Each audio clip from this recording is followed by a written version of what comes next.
ജൂജീസ് favourite വേൾഡിന്റെ വചന കേൾവിയിലേക്ക് എല്ലാവർക്കും സ്വാഗതം. പ്രതിദിന വിശുദ്ധ വേദപുസ്തക വായന 1098 ദിവസം.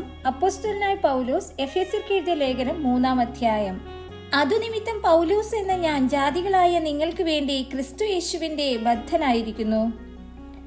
നിങ്ങൾക്കായി എനിക്ക് ലഭിച്ച ദൈവകൃപയുടെ വ്യവസ്ഥയെക്കുറിച്ച് ഞാൻ മീതെ ചുരുക്കത്തിൽ എഴുതിയതുപോലെ വെളിപ്പാടിനാൽ എനിക്ക് ഒരു മർമ്മം അറിയായി വന്നു എന്ന് നിങ്ങൾ കേട്ടിട്ടുണ്ടല്ലോ. നിങ്ങൾ അത് വായിച്ചാൽ ക്രിസ്തുവിനെ സംബന്ധിച്ചുള്ള മർമ്മത്തിൽ എനിക്കുള്ള ബോധം നിങ്ങൾക്ക് ഗ്രഹിക്കാം.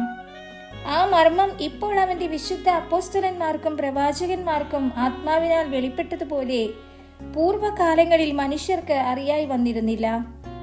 അതോ ജാതികൾ സുവിശേഷത്താൽ ക്രിസ്തു യേശുവിൽ കൂട്ടവകാശികളും ഏക ശരീരസ്ഥരും വാഗ്ദത്തത്തിൽ പങ്കാളികളുമാകണം എന്നുള്ളത് തന്നെ.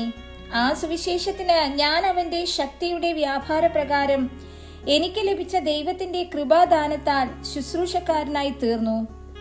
സകല വിശുദ്ധന്മാരിലും ഏറ്റവും ചെറിയവനായ എനിക്ക് ജാതികളോട് ക്രിസ്തുവിന്റെ അപ്രമേയ ധനത്തെക്കുറിച്ച് പ്രസംഗിപ്പാനും സകലവും സൃഷ്ടിച്ച ദൈവത്തിൽ അനാദികാലം മുതൽ മറഞ്ഞുകിടന്ന മർമ്മത്തിന്റെ വ്യവസ്ഥ ഇന്നതെന്ന് എല്ലാവർക്കും പ്രകാശിപ്പിപ്പാനുമായി ഈ കൃപ നൽകിയിരിക്കുന്നു.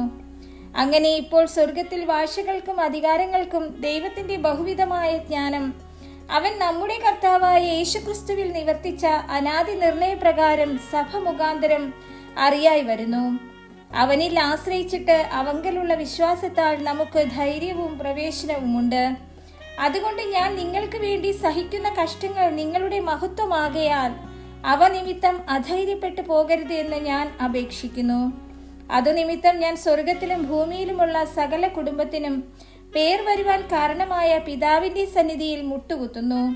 അവൻ തന്റെ മഹത്വത്തിന്റെ ധനത്തിന് ഒത്തവണ്ണം അവന്റെ ആത്മാവിനാൽ നിങ്ങൾ അകത്തെ മനുഷ്യനെ സംബന്ധിച്ച് ശക്തിയോടെ ബലപ്പെടേണ്ടതിനും ക്രിസ്തു വിശ്വാസത്താൽ നിങ്ങളുടെ ഹൃദയങ്ങളിൽ വസിക്കേണ്ടതിനും വരം നൽകണമെന്നും നിങ്ങൾ സ്നേഹത്തിൽ വേരൂന്നി അടിസ്ഥാനപ്പെട്ടവരായി വീതിയും നീളവും ഉയരവും ആഴവും എന്ത് എന്ന് സകല വിശുദ്ധന്മാരോടും കൂടി ഗ്രഹിപ്പാനും പരിജ്ഞാനത്തെ കവിയുന്ന ക്രിസ്തുവിൻ സ്നേഹത്തെ അറിവാനും പ്രാപ്തരാകുകയും ദൈവത്തിന്റെ എല്ലാ നിറവിനോളം നിറഞ്ഞു വരികയും വേണമെന്നും പ്രാർത്ഥിക്കുന്നു.